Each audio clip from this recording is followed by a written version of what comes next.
E 2019 está acabando, está chegando 2020 e quero que você comente aí qual é a sua análise desse ano. Foi bom? Foi ruim? Foi pior do que você esperava? Foi menos pior do que você esperava? Foi melhor? Como é que foi para você 2019 na política do Brasil? Eu vou falar a minha opinião e o que eu espero que aconteça em 2020 pelo que está se desenhando, analisando o que está acontecendo na política. Mas antes, se você é contra esse governo, esse desgoverno Bolsonaro, se inscreve no canal, é 1 segundo do seu tempo, é de graça. Embaixo do vídeo tem o botão inscrever. Você clica, está inscrito, já somos mais de 140 mil pessoas aqui e a gente faz oposição ao governo todos os dias, todos os dias. Então, se inscreve, 1 segundinho, vai, clica. Agora vamos falar sobre 2019. 2019 foi menos pior do que a gente esperava. Eu lembro quando o Bolsonaro foi eleito, que todo mundo, eu via no semblante das pessoas, eu conversava com as pessoas online, ou mesmo em pessoa, e as pessoas estavam tristes, estavam achando que, vai acabar o país. Agora a extrema-direita vai dominar, vai virar um país fascista, vai acabar com tudo, o Bolsonaro vai pegar, usar a máquina pública e ele vai crescer. Daqui ele vai só crescer. Porque mesmo com crise, eles culpam o PT pela crise, vamos continuar culpando o PT, essa desculpa vai começar a colar, porque se o Bolsonaro conseguiu ser eleito só com empresários corruptos do lado dele, imagino o que ele vai fazer com todo o dinheiro público, com toda a verba que ele terá. Isso era o que a gente pensava. Só que o que aconteceu? Chegou o fim do ano e metade do PSL já está rachado. Quem imaginava isso? Você imaginava metade do PSL rachado até o fim do ano? Eu imaginava o PSL ainda maior, porque agora com dinheiro público ia vir mais gente em volta do Bolsonaro para tirar uma parcela desse dinheiro público. Não, eles começaram a brigar pela grana, o PSL rachou por causa da briga pelo fundo partidário, fundo eleitoral do ano que vem.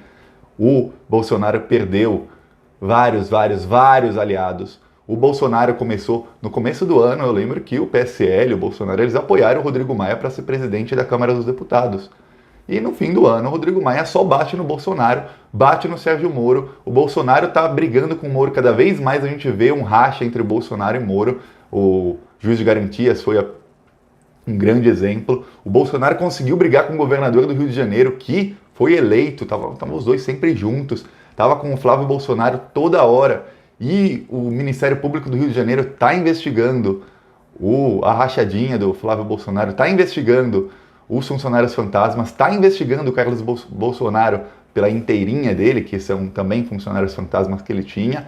Então, no caso da morte da Marielle, já colocaram o Carlos Bolsonaro como suspeito. Quem imaginava isso durante o governo Bolsonaro? Quem imaginava que isso aconteceria em 2019? Eu não imaginava. Eu imaginava que o Bolsonaro ia crescer entre a direita e que até o apoio a ele iria crescer entre a direita. Eu imaginava que muita gente ia se arrepender, mas que o apoio dele entre a extrema-direita seria maior. Eu não imaginava, por exemplo, o Nando Moura, que é um dos youtubers mais famosos do Brasil, ou mais famoso de direita de longe, e que ele é anti-bolsonarista agora, 100% anti-bolsonarista. Ele até mente, dizendo que só apoiou o Bolsonaro porque era contra o Haddad. Mentira, ele tem vídeo dele comemorando quando o Bolsonaro foi eleito, estavam juntos sempre. A coisa tá feia para o Bolsonaro, a coisa tá ficando feia. O Supremo Tribunal Federal impõe uma derrota atrás da outra. Alguém imaginou que o Lula seria solto no primeiro ano de governo Bolsonaro? No comecinho de 2019, eu não imaginava isso. Aí foi passando o tempo, as coisas foram acontecendo, eu falei, não, o Lula vai ser solto. Alguém imaginava Vaza-Jato? Tinha muita gente, até na esquerda, gente que é de esquerda, mas que é ser isentão, que dizia que não, é teoria da conspiração, o Sérgio Moro não perseguiu o Lula não, tem prova. Não, o Sérgio Moro fez um abuso aqui, outro ali, mas não perseguiu o Lula não. Tem um youtuber de esquerda famoso que falava isso até 9 de junho. Em 9 de junho veio a Vaza-Jato. Você imaginava? Eu não imaginava. E aí veio, graças ao Glenn Greenwald e aos hackers de Araraquara, o Lula tá solto. Porque sem a Vaza-Jato não teria isso tudo. Todo mundo, inclusive jornalistas de direita, mudaram de opinião. Falaram, não, o Lula foi perseguido. O Lula é inocente. Nesses casos que ele foi condenado, ele é um preso político. O Sérgio Moro cometeu crimes, o Deltan Dallagnol cometeu crimes, os procuradores são criminosos para investigar o Lula. Grampearam até os advogados do Lula, não acharam nada. Uma coisa é você grampear e achar um monte de coisa. E aí fala, ó, cometeram um crime para investigar, mas acharam. Outra coisa é cometer o crime para investigar e não achar nada. Você imaginava isso em 2019? Eu não imaginava. E agora o que se desenha para 2020 é o inferno do Bolsonaro vai ficar pior. Já começou o inferno para o Bolsonaro, ele vive, a gente vê como ele tá, e até a Michelle Bolsonaro, como eles estão envelhecendo rápido. Eles são acabados, acabadaços. É estresse atrás de estresse. A Michelle Bolsonaro já está com o sigilo fiscal quebrado. O Flávio Bolsonaro, os assessores, a ex-esposa do Bolsonaro estão com sigilo telefônico quebrado, sigilo bancário, sigilo fiscal quebrado. Eu pensava que isso jamais aconteceria. Está acontecendo. Está acontecendo. Em 2020 essas investigações vão andar. E o Bolsonaro, pela própria inabilidade dele de dialogar com quem discorda dele e dos filhos dele, porque o Carlos Bolsonaro, ele não consegue ver alguém que tem uma vírgula de opinião diferente dele, que ele já quer atacar, já quer, sai seu traidor. Eles não conseguem dialogar. Graças a isso, estão rachando. O Bolsonaro está derretendo muito, muito rápido. O Sérgio Moro perdeu muito apoio da mídia. Muitos jornalistas que o endeusavam falam, não, esse cara, ele cometeu crimes, ele perseguiu o ex-presidente Lula, ele virou ministro do Bolsonaro, ele soltou a delação do Palocci 6 dias antes da eleição e ele já estava negociando para ser ministro do Bolsonaro. Então, não, ele deu um golpe ali para influenciar o resultado da eleição. Ele fez de tudo para eleger o Bolsonaro e agora ele age como advogado do Bolsonaro. A gente começa a ver gente que a gente nunca imaginava, gente da Veja, da Folha, da imprensa golpista, da imprensa que deu um golpe na Dilma e que fez, assim, fomentou o antipetismo por muitos anos para que a Dilma caísse e o Lula fosse preso, batendo agora no Sérgio Moro. Os únicos que estão com o Sérgio Moro até o fim, estão com ele, não abrem mão, é a Globo. O resto estão ali, ó, e a gente não imaginava isso. A gente imaginava que Bolsonaro e Moro vão ser uma potência. Não estão. Estão rachando. 2020, as investigações vão andar, a briga Bolsonaro e Moro vai começar a acirrar, vai ter um ponto em que o Sérgio Moro vai ter que sair. Ele não vai ficar. Em algum ponto o Sérgio Moro vai sair. Não sei se em 2020, mas a coisa vai começar a desandar. O Sérgio Moro vai ver a popularidade dele caindo, porque vai começar a cair. Quanto mais queda do Bolsonaro, a do Sérgio Moro se mantém estável, mas em queda. Queda pouca, mas queda. Então, vamos esperar. E ainda tem mais Vaza Jato. A Vaza Jato não parou. Muita gente, parou. Não parou não. Teve essa semana, teve na semana passada, tá indo pouco a pouco e as coisas mais graves não foram reveladas. Muita coisa que o próprio hacker falou ainda não foi revelado. Então, calma. Calma, gente. As coisas vão melhorar. Eu vejo com muito otimismo 2020 em comparação a 2019 e principalmente em comparação ao que nós imaginamos que seria antes do governo Bolsonaro. E comenta aí se você imaginou que tudo isso aconteceria, que o PSL estaria rachado, que o Bolsonaro ia derreter tão rápido entre a própria direita, porque entre o povo comum e despolitizado eu sabia que ele ia derreter, entre a esquerda, é claro, mas entre a própria direita ele derreter tão rápido, o gado bolsonarista se reduziu àquilo, 30% da população e já era. E na verdade, quando vê quem confia no que o Bolsonaro fala, são 18% da população. Esse é o gado bolsonarista, de 14% a 18%. O resto tem gente que ainda acha o governo bom, porque o Bolsonaro se comunica muito bem. Eu tive estômago ontem para assistir. Eu assisti 2 lives do Bolsonaro, claro que pulando, porque tem hora que não dá, mas ele faz lives toda semana. Fala lá ao vivo, ele senta na mesa, fala às vezes com um ministro ou outro, e ele se comunica. Ele se comunica nas redes sociais. E essas lives você pode não assistir, porque se você está aqui no vídeo, provavelmente você é de esquerda, você pode não assistir. Eu praticamente não assisti, eu assistia pedaços, mas muita gente assiste. E não apenas quem assiste, que milhões de pessoas assistem, muita gente compartilha trechos. E isso vira notícia, o que ele fala. E aí a direita, e aí a mídia, a Jovem Pan, a mídia começa a repercutir o que ele fala nessas lives. E o Bolsonaro está sempre na mídia e ele está sempre impondo a versão dele dos fatos,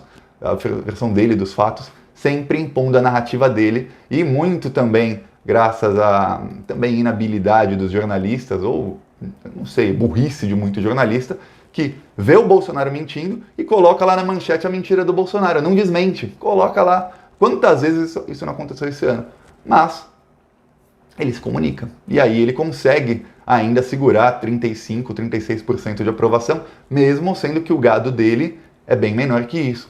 Porque ele se comunica. A esquerda não se comunica. Eu falo aqui muitos meses, a esquerda não sabe se comunicar, a esquerda não tem estratégia. O Bolsonaro, na live que ele fez 2 dias atrás, veja, eles cortam trechos disso e mandam para os nichos. Ele agradou militares, agradou caminhoneiros, ele agradou um monte de nichos em determinada parte.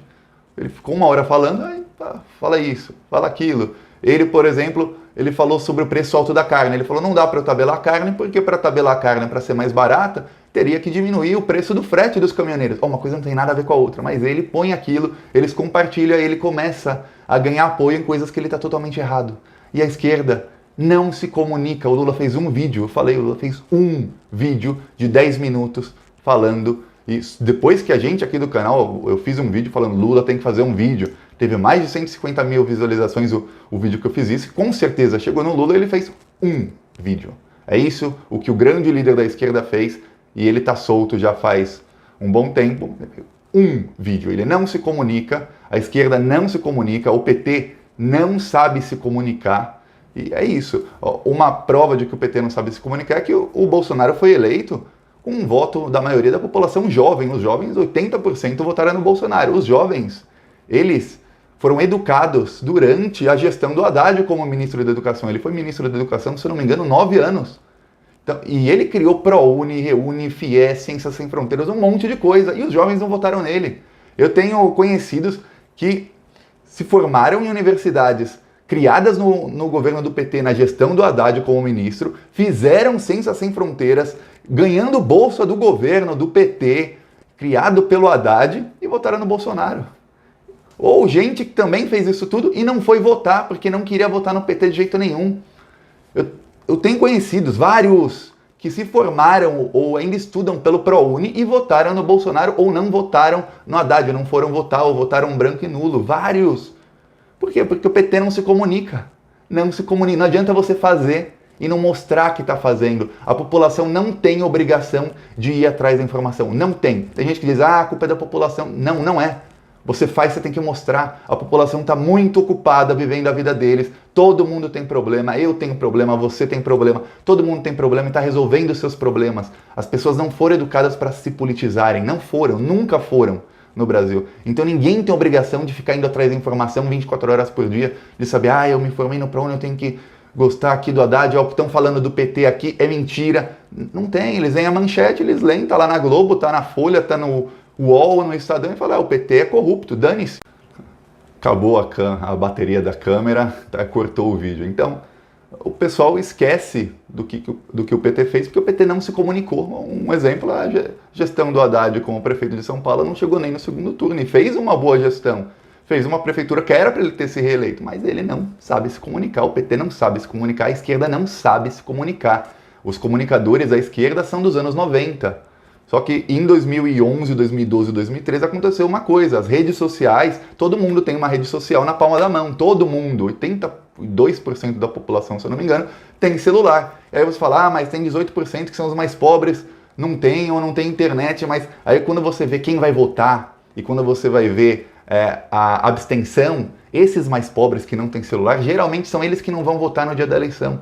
Quando você vai ver, teve 30% de abstenção, são os mais pobres, porque geralmente eles moram em áreas mais longes e é mais difícil para eles irem votar. E eles são muito mais despolitizados. Então, eles falam, não vou votar, lá no fim do mundo não vou.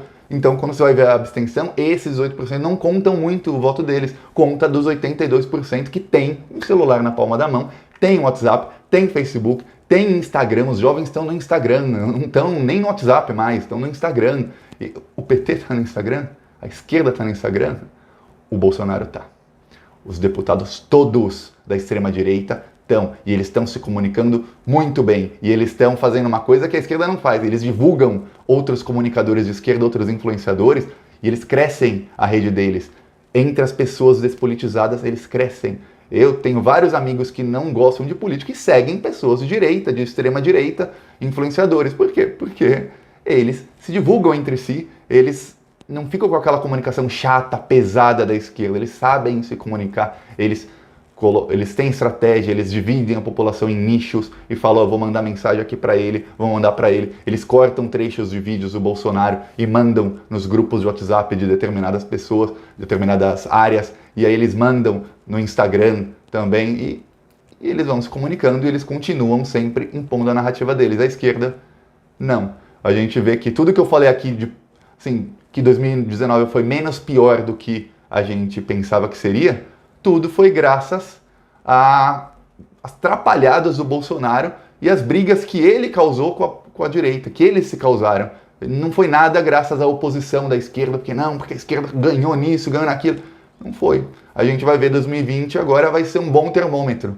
E vai ser bom, porque se a esquerda tiver mais votos e conseguir ganhar muitas capitais, eleger muita gente, a gente vai ver que o Bolsonaro está realmente caindo. Se a esquerda não conseguir, porque os bolsonaristas eles vão votar, eles não querem saber, eles vão votar. Se a esquerda não conseguir, o único lado positivo vai ver, não está funcionando a comunicação da esquerda. O que eu estou falando aqui todos os dias e vocês estão falando aí, é verdade, não está funcionando. E tem só uma coisa para terminar. Quando eu falo isso de comunicação, eu recebo muito comentário dizendo, Thiago, vai lá falar com o Lula, fala com a Haddad, fala com a Gleisi. Gente, eu sou um empresário, eu morava na Espanha, agora eu moro no Brasil, eu não conheço ninguém. Eu não conheço ninguém do PT, não tenho ligação com ninguém. Não adianta, não é eu pegar o celular e falar para o Lula, Lula, tá errado. Não. O que a gente pode usar aqui para fazer essa mensagem chegar neles é o poder das massas. Eu sou um. Não adianta eu mandar um e-mail para alguém do PT, não vão ler. Mas, se 1000 pessoas forem e ficarem pressionando, não só eles, mas quem os conhece também para pressioná-los, aí eles vão ler. Porque muita gente falando e fala, todo mundo só está falando nisso, o que é isso? Aí eles vão lá. E talvez, aí sim, a esquerda comece a se comunicar com estratégia e não do jeito que está sendo, porque está perdendo de lavada, tá sendo triste ver como é que a esquerda perde no campo da comunicação, nas redes sociais. Estacionaram nos anos 90, infelizmente. É isso, gente. Gostou do vídeo? Curte, compartilha, se inscreve no canal e que 2020 seja ótimo para nós e péssimo para a direita.